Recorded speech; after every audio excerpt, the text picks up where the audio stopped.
Hello guys, welcome back to our channel. இன்றைக்கி நம்ம பார்க்க போகிறது டெத் நோட் சீசன் 1 எபிசோட். இன்றைக்கி எபிசோட் வேறு லெவலில் இருக்கும். இதுக்கு முன்னாடி எபிசோட் பார்க்கலாம், இப்போ பார்த்துட்டு வந்துங்க. அப்போ உங்களுக்கு ஒரு கண்டினியூட்டி கிடைக்கும். வாங்க ஸ்ட்ரெயிட்டாக வீடியோக்குள்ள போகலாம். எபிசோட ஸ்டார்டிங்கில் தேடிக்கிற சுற்று போட்டாங்களா, அது நல்லா கட்டுறாங்க. சீஃப் கிட்ட நீங்களே கொஞ்சம் சேஃபாகவே இருங்க, ஏன்னா செகண்ட் கேரக்டர் அந்த பவர் அவங்ககிட்ட இருக்குது. ஜஸ்ட் நீங்கள் உங்கள் ஃபேஸை மட்டும் வந்துட்டு காட்டாதீங்க, காட்டினா உங்களுக்கு போட்டு தள்ளிடுவோம். சீஃப் மற்ற போலீஸ் ஆஃபீஸர் எல்லாருமே ஹெல்மெட் போட்டு தேடிக்கிட்டு போகிறாங்க.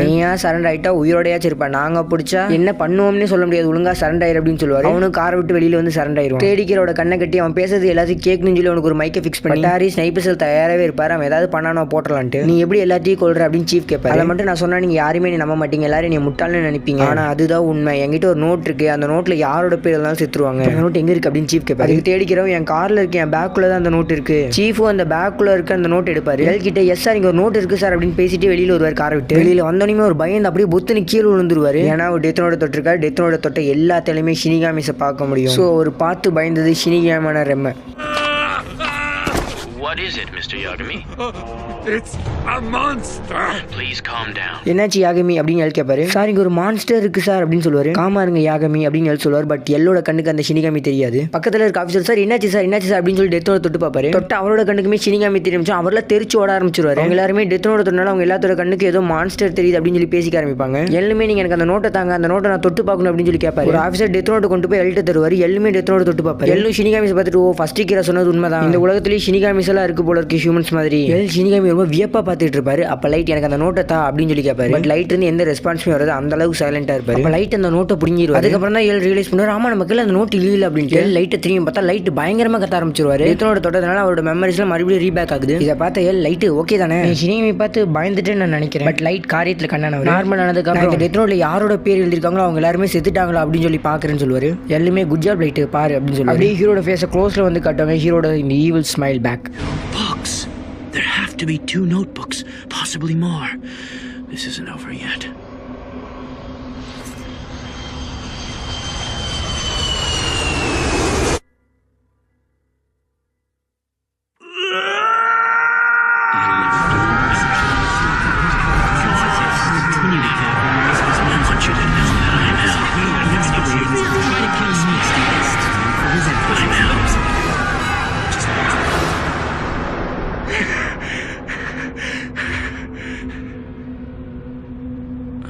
Are you okay, Light? I suppose seeing that monster would surprise anyone. Ryuzaki. What is it? I want to check this out. I'm going to try comparing the names written in this notebook with the names of the victims. Huh? Oh, right. Yeah, that sounds like a good idea.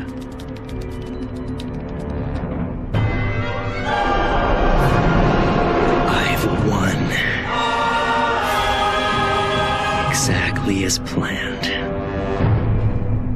அப்படியே ஒரு flashback கட்டுறாங்க. L RAM கிட்ட கொடுத்தது அவரோட death நோட்டை. L ரெம்கிட்ட கொடுக்கும்போது சொல்லி தான் கொடுப்பாரு, இந்த டெத் நோட் ஒரு பணக்காரன்ட்ட பேராசை பிடிச்சவன்ட்ட கொடு, அப்பதான் அவன் நிறைய தப்பு பண்ணுவான், அப்பதான் நானும் எல்லாம் அவனை தேடி கண்டுபிடிக்க முடியும், அப்ப மறுபடியும் என் டெத் நோட் என் கையில கிடைக்கும், என் மெமரிஸ் எனக்கு ரீபேக் ஆகும். ஓகே இந்த நோட் எடுத்துட்டு போ அப்படின்னு சொல்லி கொடுத்துருவாரு. ஓகே நீ என்ன பண்ணிட்டா, இந்த மீசாவோட டெத் நோட்டை நான் சொல்ற இடத்துல ஒளிச்சு வச்சிரு அப்படின்னு சொல்லி கொடுத்துருவாரு. ஹீரோட டெத் நோட்டோட ஓனரா ரெம் ஷினிகாமி மாறிடுச்சு. மீசாவோட டெத் நோட்டோட ஓனரா ரியூக் மாறி. இதை மட்டும் கொஞ்சம் ஞாபகம் வச்சுக்கோங்க. அப்ப ஹீரோ கிட்ட ரெம் சொன்னது ஸ்பார்க் ஆகும். நீ எப்ப டெத் நோட்டை வேற ஒருத்தன கொடுத்தியோ, இனிமேல் நீ டெத் நோட்டுக்கு ஓனர் கிடையாது, அவன் தான் டெத் நோட்டோட ஓனர். ரெண்டு விஷயம் நடக்கணும். ஒன்னு நீ அவனை கொல்லணும், மறுபடியும் டெத் நோட்ல உன்னோட ஆட்சியை நீ செலுத்தணும். அப்படி நீ பண்ணாம டெத் நோட் உன்னை விட்டு போச்சுனால எப்படி நீ எல்லாத்தையும் மறந்துடுவேன். நல்ல வேலை எனக்கு இது ஞாபகம் இருந்துச்சு அப்படின்னு ஹீரோ மனசுல நினைப்பாரு. ஹீரோ வச்சிருக்கிறது அவரோட கையாலே செய்யப்பட்டவா. அவர் அதுக்குள்ள டெத் நோட் ஒரு பீஸ் ஆஃப் பேப்பரை மட்டும் ஒளிச்சு வச்சிருப்பாரு. ஹீரோட கையை கிழிச்சு அவரோட ரத்தத்தை வச்சு தேடி ஹீரோவன கியோசுகி அப்படிங்கிற நேம் எழுதுவாரு. அவன் அதே இடத்துல ஹார்ட் அட்டாக்ல போயிடும். இதை பாக்குற எல்லாருமே அவன் எப்படி செத்தா அப்படின்னு சொல்லி ஒரு ஆச்சரியமா தான் இருக்கும். எல்லாம் அவன் எப்படி செத்தா அப்படின்னு சொல்லி வச்சுட்டு இருப்பாரு. பட் யாருமே ஹீரோ பார்த்துருக்க மாட்டாங்க. கொஞ்ச நேரம் கழிச்சு எல்லாரும் அவங்க வேலையை பார்த்து கிளம்பிட்டாங்க. நம்ம டாஸ்க் ஃபோர்ஸ் ஆஃபீஸ் வந்துட்டாங்க. எல்லாத்தோட கண்ணுக்குமே ரெம் ஷினிகாமி தெரியும். ஐசாவா திரும்ப டாஸ்க் ஃபோர்ஸ்லயே வந்து ஜாயின் பண்ணிருப்பாரு. ஐசாவா டெத் நோட்டோட ரூல்ஸ் எல்லாம் படிச்சிட்டு இருப்பாரு. ஹீரோ என்ன பண்ணிருப்பாருன்னா பாஸ்ட்ல ரியூக்ட்ட கொடுத்து டெத் நோட்ல எக்ஸ்ட்ரா 2 ரூல்ஸ் ஆட் பண்ணிருப்பாரு. அதுல ஒரு ரூல் என்னதுன்னா டெத் நோட்ல நேம் எழுதுறவங்க நேம் எழுதிக்கிட்டே இருக்கணும். அப்படி மட்டும் அவங்க ஒரு 13 நாள் நேம் எழுதலாம் அவங்க செத்துருவாங்க. அப்புறம் இன்னொரு விஷயம், இப்ப நம்ம டாஸ்க் ஃபோர்ஸ்ல இருக்கவங்க எல்லாத்துக்கும் டெத் நோட் கிடைச்சிருக்கும். அவங்க டெத் நோட் ரொம்ப ஆபத்தானது, வேற எந்த மனிதனுக்கு கிடைக்கூடாதுன்னு சொல்லி எரிக்கிறதுக்கு நிறைய வாய்ப்பு இருக்கு. அதனால தான் ஹீரோ 2வது ரூல் ஆட் பண்ணிருப்பாரு. அது என்னன்னா டெத் நோட் யாராவது எரிச்சிட்டாங்கன்னா யார் டெத் நோட் தொட்டாங்களோ அவங்க எல்லாருமே செத்துருவாங்க. ஃபர்ஸ்ட் ரூலை பார்த்து எல்லாத்துக்குமே ரொம்ப ஹாப்பியா இருக்கும். ஏன்னா ஹீரோ மீசா மனைவி கீராவா இருக்க மாட்டாங்க. அவங்க 60 நாள் டாஸ்க் ஃபோர்ஸோட கண்காணிப்பிலே இருப்பாங்க. அதனால அவங்க 60 நாளுமே டெத் நோட்ல எந்த பேருமே எழுதியிருக்க மாட்டாங்க. அப்பயும் அவங்க சாவல. ஸோ எல்லாருமே ஹீரோ ஹீரோயினே கீராவா இருக்க மாட்டாங்கன்னு சொல்லி நம்ப ஆரம்பிச்சிருவாங்க. அப்ப எல் மட்டும் ரெம் கிட்ட இந்த உலகத்துல மட்டும் மொத்தம் எத்தனை டெத் நோட் இருக்கு அப்படின்னு சொல்லி கேட்பாரு. அதுக்கு ரெமே நிறையவே டெத் நோட்ஸ் இந்த உலகத்துல இருக்கு அப்படின்னு சொல்லி நானே நினைச்சேன் நீ கீராவா இருப்பேன், பட்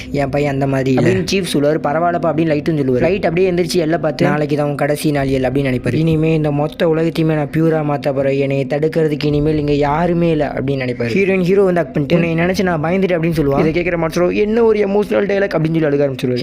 ஹீரோயின் ஒரு இடத்துக்கு போக சொல்லியிருப்பாரு. அந்த இடத்துக்கு தான் ஹீரோயின் வந்திருப்பாங்க. ஹீரோ சொன்னபடி ஹீரோயின் தோண்டி பார்க்க அவங்க ஒரு டெத் நோட் இருக்கும். அது ஹீரோயினோட டெத் நோட். அதனால அதை தொட்டனுமே ஹீரோயினுக்கு பழசெல்லாம் ஞாபகம் வந்து ஹீரோயின் ஹீரோ மாதிரி தகச்சு போயிருவாங்க. அப்புறம் எப்படியோ கடைசியில நார்மல் ஆயிருவாங்க. அதுல ஒரு லெட்டருமே இருக்கு. அதை எடுத்து ஹீரோயின் படிச்சு பார்ப்பாங்க. அதுல என்ன எதுக்குன்னா மை டார்லிங் மிஸ்ஸா, நீ எனக்காக ஒரு சின்ன உதவி பண்ணு. நம்ம 2 பேருமே மாட்டிக்கிறதுக்கு முன்னாடி நீ எல்லாம் பார்த்துருப்ப. உனக்கு ஷினிகாமி ஏசினால எல்லோட பேருமே உனக்கு தெரியும். நீ டெத் நோட்ல அவனோட பேரை எழுதி கொண்டு இப்படிக்கு லைட் யாகும் இதெல்லாம் தான் அந்த லெட்டர்ல எழுதி. பட் ஹீரோயினி எல்லோட பேரை மறந்துருப்பா. அப்ப கரெக்ட் அந்த இடத்துக்கு ரியூக்கு வரும். என்னம்மா கண்ணு சௌக்கியமா, ரொம்ப நாள் கழிச்சு இந்த பூமிக்கு வர ஷினிகாமியில் எனக்கு போர் அடிச்சு போயிடுச்சு தெரியுமா. சரி அதெல்லாம் விடு. மீசா ரியூக்கு ஆப்பிள் சாப்பிட தருவா. அதை பார்த்து ரியூக்மா ஐயா ஆப்பிள் அப்படின்னு சொல்லி சாப்பிட ஆரம்பிச்சிடும். மீசா ரியூக்கு ஆப்பிள் சாப்பிட வரைக்கும் வெயிட் பண்ணுவா. சாப்பிட்டு முடிச்ச நீமே ரியூக் ஒன்று கேட்பா. என்னதுன்னா ஹீரோயின் எல்லாத்தையும் மறந்தாலும் அவட்ட தான் ஷினிகாமேஸ்மே போயிருக்கும். மறுபடியும் ரியூக்டே ஷினிகாமேஸ் கேட்பா. ஆல்ரெடி ஹீரோயின் அவனோட வாழ்க்கையில பாதியை ஷினிகாமேஸ்க்காக தந்திருப்பா. மீதியில இருக்க பாதியை மறுபடியும் கொடுத்து ஷினிகாமேஸை வாங்கிக்குவா. ரியூக்கும் ஷினிகாமேஸை கொடுத்து ஹீரோயின் டாஸ்க் ஃபோர்ஸ்க்கு கேமரா மூலமா எல்லாருமே ஹீரோயினை பார்ப்பாங்க. ரெமு பார்க்கும். ரெம் பார்த்து கண்டுபிடிச்சு என்ன இவ்வளவு வாழ்நாள் இவ்வளோ கம்மியாயிருச்சு. ஹீரோமே டாஸ்க் ஃபோர்ஸ் அந்த டோர்ட்ட போயிருவாரு. போய் ஹீரோயினை ஹக் பண்ணுவாரு. ஹீரோயினி அவளோட டெத் நோட் ஒரு பீஸ் வச்சிருப்பா. அந்த பீஸ் எடுத்து ஹீரோட கை மேல வைப்பா. ஹீரோ ரியூக்க பாத்துருவாரு. பார்த்து என்ன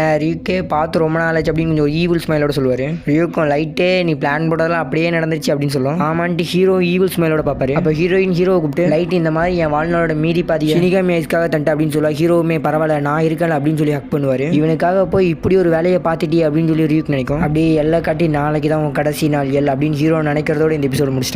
இந்த எபிசோட் பிடிச்சிருக்குன்னு சொல்லி என்னோட டெத் நோட்டோட ஃபேவரட் எபிசோட்ஸ்ல இது ஒன்று தான். கிட்டத்தட்ட இந்த 3 மாசமும் நடந்தது எல்லாமே ஹீரோட பிளான் தான். ஹீரோ எந்த அளவுக்கு ஒரு எக்ஸ்ட்ராடினரி இன்டெலிஜென்ட் அப்படின்னு பார்த்துருப்பீங்க. வீடியோவை பார்த்து நம்ம சேனலை சப்ஸ்கிரைப் பண்ணிங்களோட எண்ணிக்கை ரொம்பவே கம்மியா இருக்கு. ப்ளீஸ் சப்ஸ்கிரைப் பண்ணுங்க. அப்பதான் நம்ம மோட்டிவேட் ஆகி நிறைய வீடியோஸ் போட முடியும். நாளைக்கு எல் சாவரா மாட்டார். அப்படி மட்டும் எல் செத்துட்டாருன்னா ஹீரோவை யாராலையுமே கண்டுபிடிக்க முடியாது, பிடிக்கவும் முடியாது. அடுத்து என்ன நடக்க போகுதுங்கிறத அடுத்தடுத்த எபிசோட் பார்த்து தெரிஞ்சுக்கோங்க. ஓகே கைஸ், இந்த வீடியோ பிடிச்சிருந்துச்சுன்னா லைக் ஷேர் கமெண்ட் பண்ணுங்க. மறக்காம நம்ம சேனலை சப்ஸ்கிரைப் பண்ணிருங்க. உங்களிடமிருந்து விடைபெறுவது உங்கள் unique Tamil explanation. Bye guys.